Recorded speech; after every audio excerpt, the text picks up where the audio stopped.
Garsusis Karlas Saganas yra pasakęs, kad mes sudaryti iš žvaigždžių dulkių, nes viskas, ką mes matome ir iš ko mes esame sudaryti, prieš milijardus metų gimė žvaigždėse. Žvaigždės sudarytos iš vandenilio ir helio, o sunkesni elementai, kaip pavyzdžiui deguonis, gimsta po supernovų sprogimo. Po tokio sprogimo milžiniškas dujų ir dulkių debesis pasklinda visame kosmose. Iš to debesies per milijardus metų gimsta naujos planetos, žvaigždės, o kartu ir mes. Taigi Saganas buvo teisus, sakydamas, kad mes esame žvaigždžių dulkės, bandančios pažinti pačios save. O kas sudaro kosmosą? Ką matome, kai žiūrime į kosmosą? Matome nieko, truputį tarp žvaigždinių dujų, nieko, viena kita galaktika ir vėl nieko, dar truputis tarp žvaigždinių dujų, nieko. 95% Visatos sudaro tai, ko mes kol kas dar negalime pamatyti. Kalbu apie tamsiąją energiją ir tamsiąją medžiagą. Tamsioji medžiaga sudaro maždaug trečdalį visos Visatos. Ir mes nežinome nei jos sudėties, nei kaip ją aptikti. Tik žinome, kad tai yra kiek kitokia medžiaga negu mums įprasta. Ir žinome, kad ji egzistuoja pagal tai, kaip ji gravitaciškai veikia galaktikas. Kur kas didesnė paslaptis yra tamsioji energija. Mes nežinome nei ar tai yra iš tikrųjų energija, jo labiau, kad ji yra tamsioji, tik žinome, kad dėl to mūsų visata nuolat plečiasi. Ir tas plėtimasis greitėja. Todėl dabar naktinis dangus, kokį dabar matome, yra visiškai kitoks, negu matė mūsų protėviai. Ką tikrai žinome, kad gyvename ant mažos mėlynos planetos, kuri yra viena iš 8 planetų besisukančių apie niekuo neypatingą žvaigždę, kuri yra viena iš milijardų žvaigždžių galaktikoje, kuri yra viena iš milijardų galaktikų visoje Visatoje. Dar žinome, kad esame sudaryti iš ląstelių. Ląstelės yra sudarytos iš molekulių, molekulės yra sudarytos iš atomų, atomai turi branduolius, kurie sudaryti iš protonų ir neutronų. Protonai ir neutronai sudaryti iš kvarkų. Tačiau 95% visos Visatos mums vis dar yra nepažįstami. Europos branduolinių tyrimų organizacija arba CERNas bando pažinti ir pamatyti tą nematomą dalį Visatos. Tūkstančiai mokslininkų iš viso pasaulio naudoja milžiniškus įrankius, kurie yra pastatyti 100 metrų po žeme, po Prancūzijos ir Šveicarijos Alpėmis ir bando pamatyti tai, ko negalėtume pamatyti jokiais kitokiais įrankiais. Apie tai plačiau mums papasakos fizikai, mokslininkai Stevenas Goldfarbas ir Kiley Kennedy.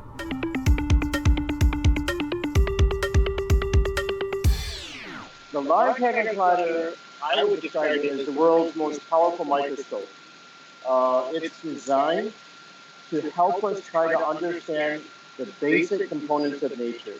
It does this by using very powerful magnets to collide protons together in the center of various detectors so we can try to understand what happens when the particles, the components of the protons, interact with each other. That helps us understand what are the basic building blocks of nature. So you can kind of think of the Large Hadron Collider as also looking back in time, because at the beginning of time there was the Big Bang, and all of the galaxies and stars that exist now were compressed into this tiny, tiny volume, and so everything was super energetic, and the kinds of particles and interactions that were prevalent then and important then, we don't really see in the kind of universe that we have today that is more dispersed and much less energetic. And so by colliding the protons at these really high energies, we're trying to simulate the early nature, early environment of the universe and produce those particles and interactions to try to kind of understand what particles exist, what particles maybe played a role in the Big Bang, what the structure of the universe is, and more. Yeah.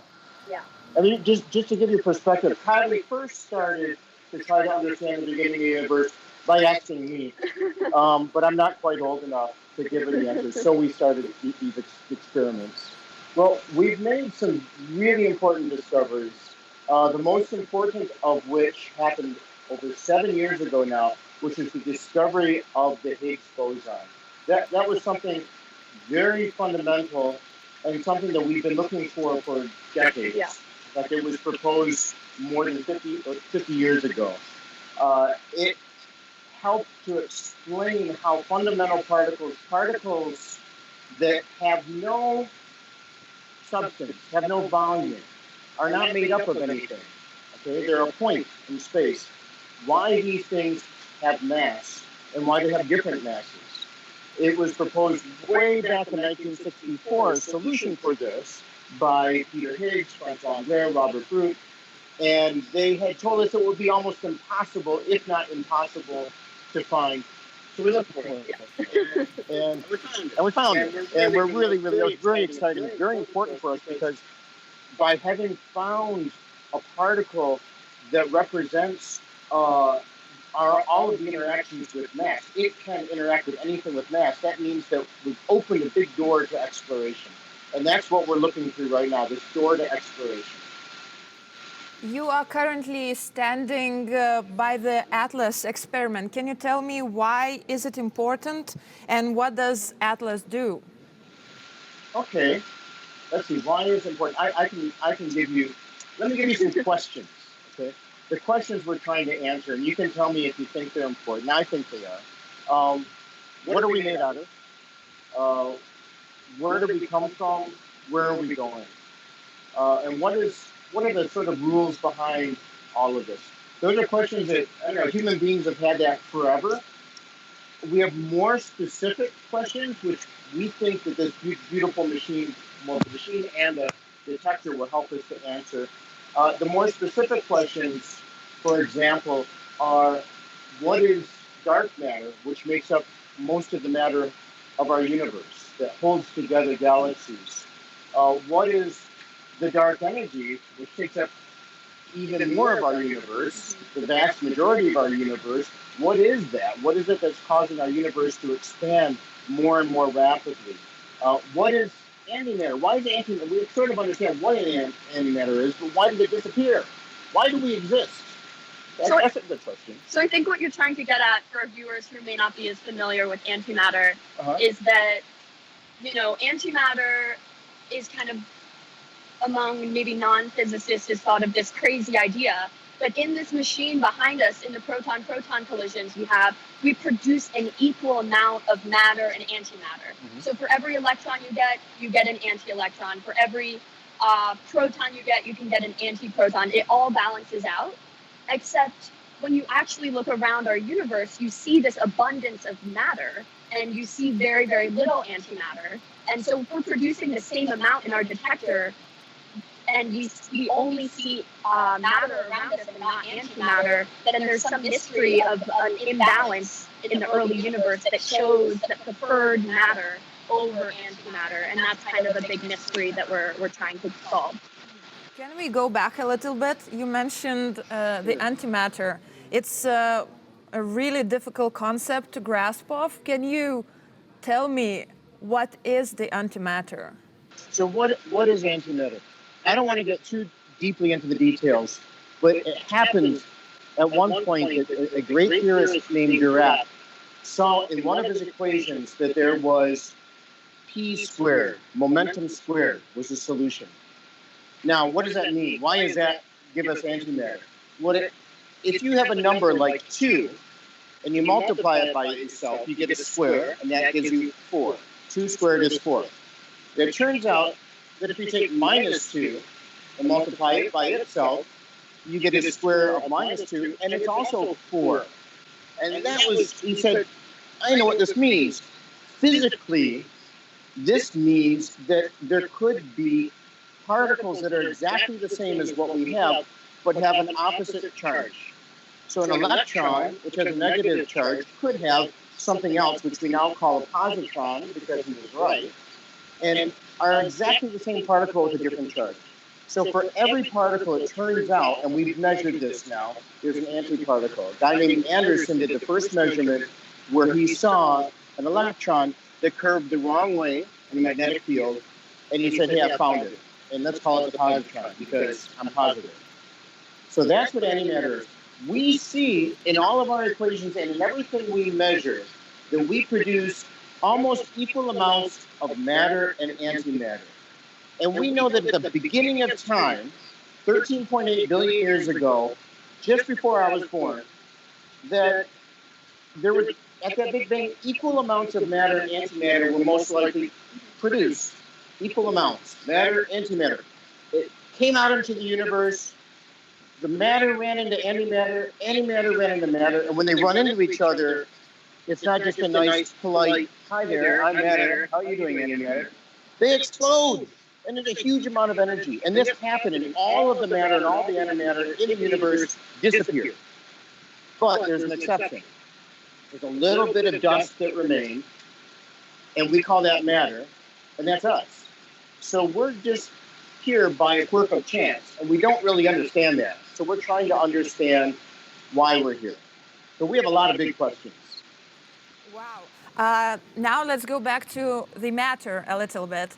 I know that one very important person, her name was Goda Raibytė, played a very important role in, discovering the dark matter. Can you tell me a little bit more about her? What did she do?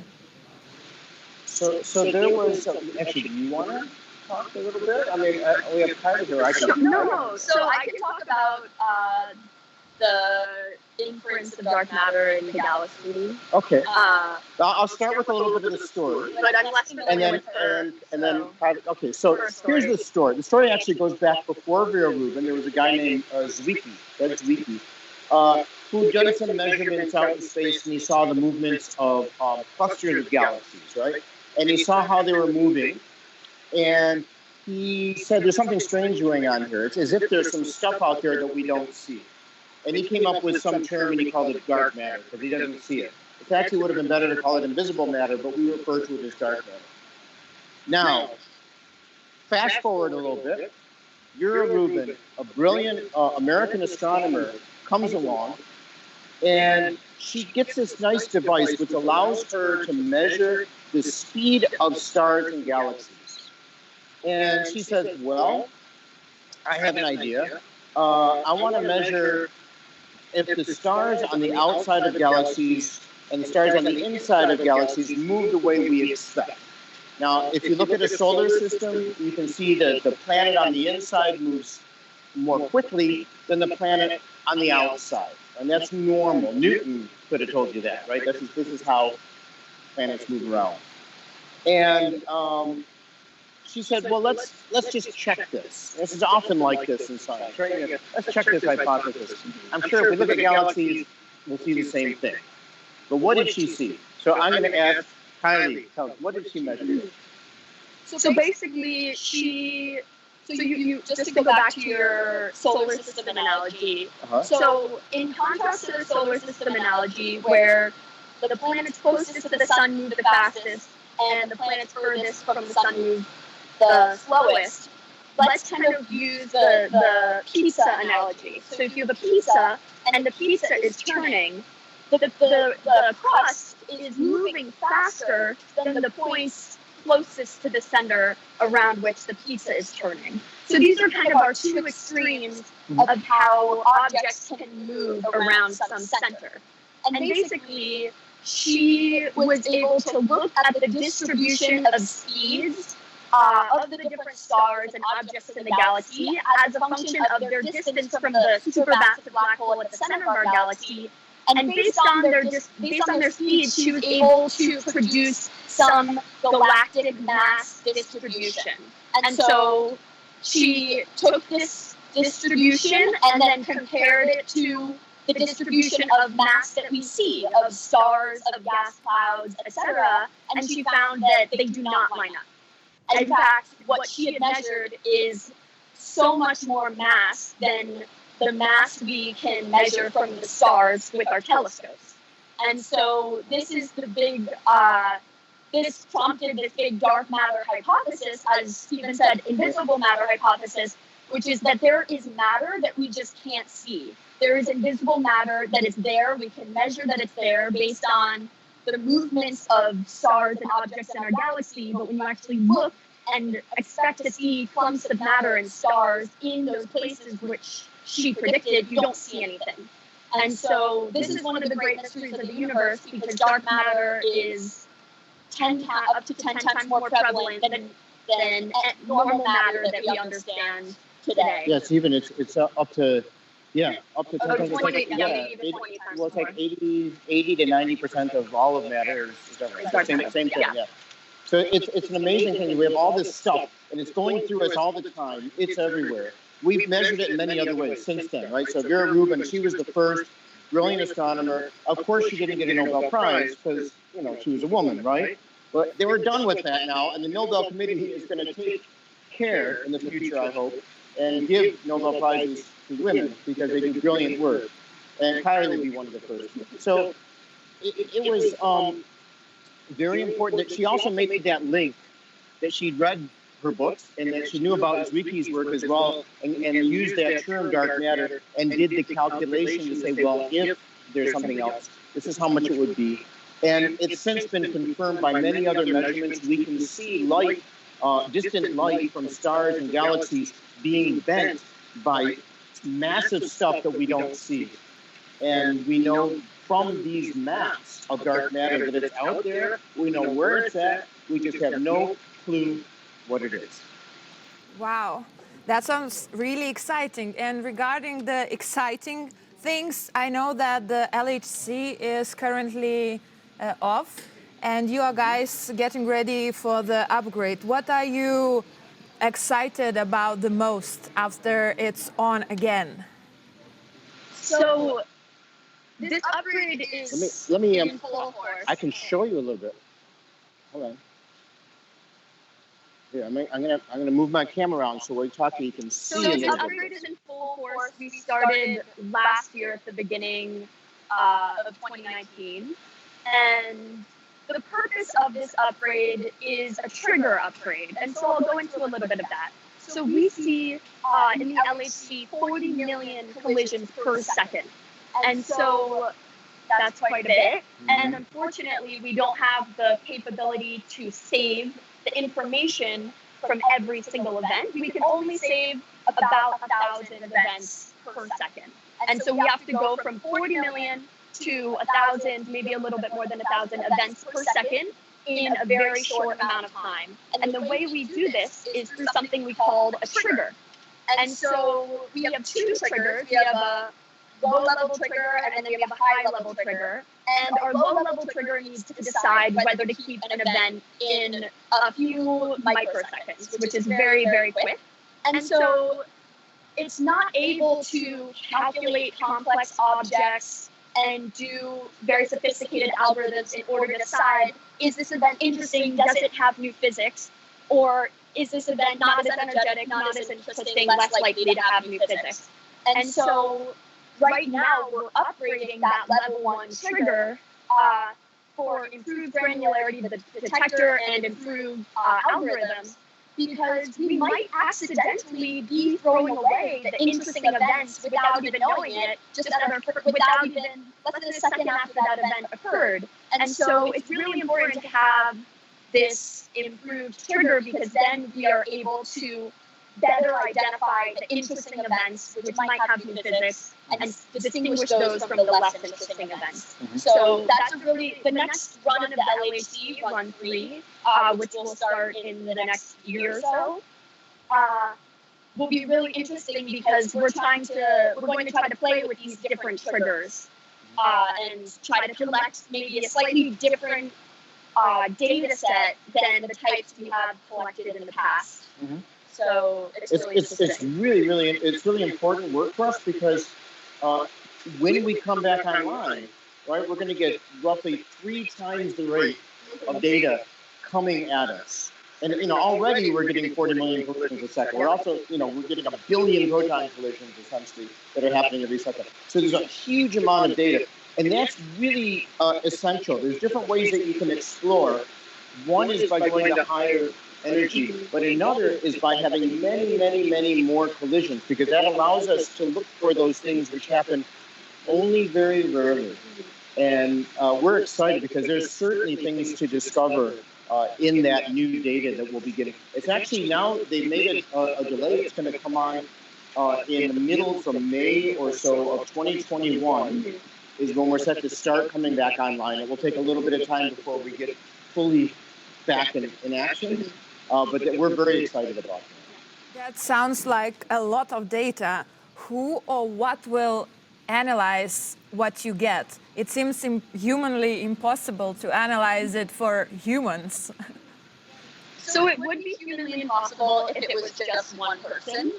But luckily, our collaboration is 3,000 plus scientists from the summer student level all the way to senior professor level, including engineers, physicists, all working together. And so because of this, we can divide up the various tasks that may seem daunting if you look at all of them together. But if you can break up this vast problem and vast series of problems that we have into these tiny, manageable tasks, then we're able to share our results and share our tools that we use, and use the tools that other people have spent their time developing.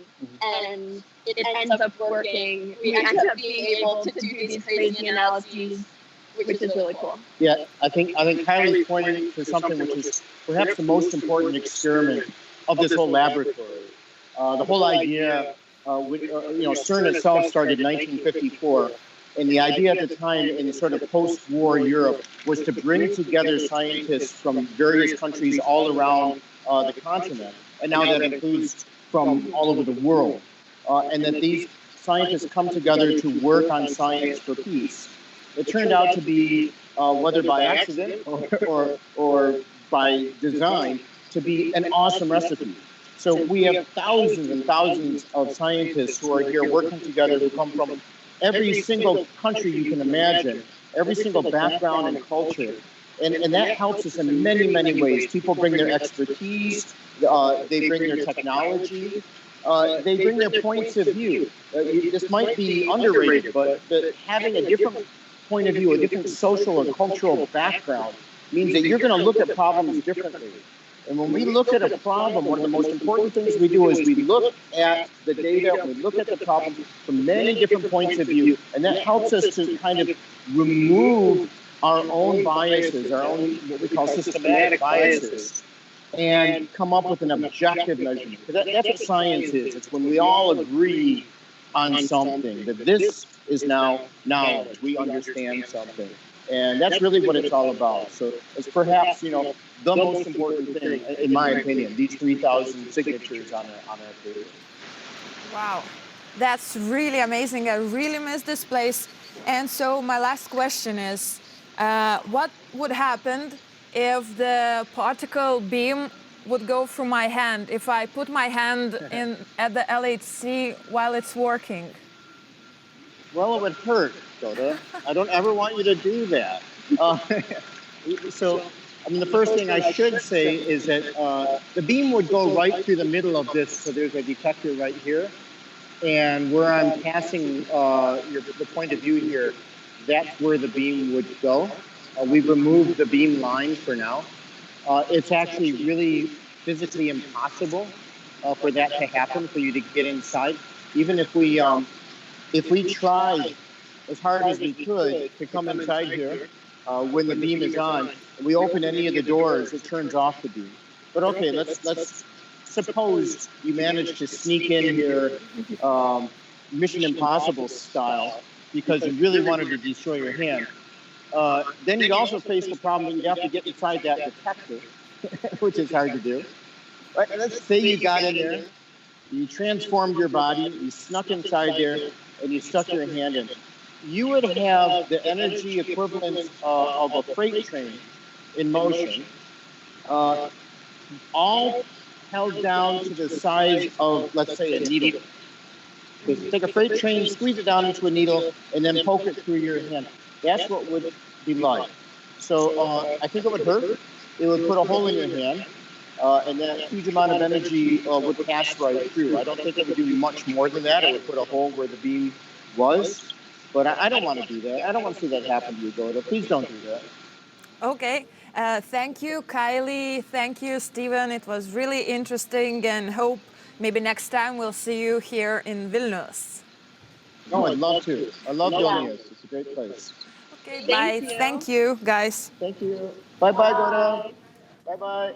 Jeigu turite kažkokių klausimų, pastebėjimų, rekomendacijų dėl radikalaus smalsumo laidos, visada galite rašyti man. Aš pažadu, kiek galėsiu, atsakysiu į jūsų klausimus ir atsižvelgsiu jūsų rekomendacijas. Ačiū, kad žiūrėjote ir susitiksime kitą savaitę.